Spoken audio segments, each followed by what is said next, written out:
Hi to the Skin Games and Skin Games judges, Brenda Hogsett here, bringing you up to date on week 2 of my open category hair restoration journey for the Skin Games.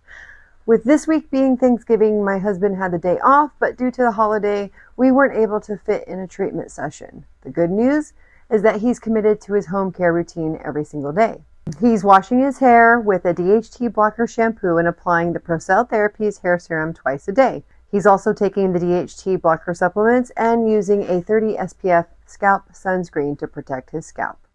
As we age, the growth phase of our hair cycle tends to shorten, leading to hair loss and thinning. That's where Procell's hair serum comes into play.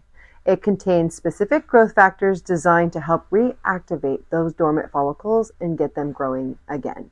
The beneficial effects of the Procell Home Hair Care Serum are remarkable.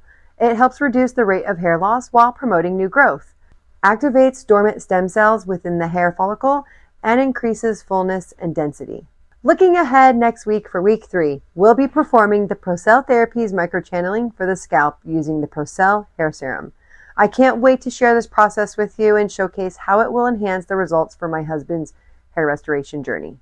Thank you for joining me for week 2 of my open category hair restoration. Thank you all for your continued support, and I'll see you next week for our exciting microchanneling session. Bye!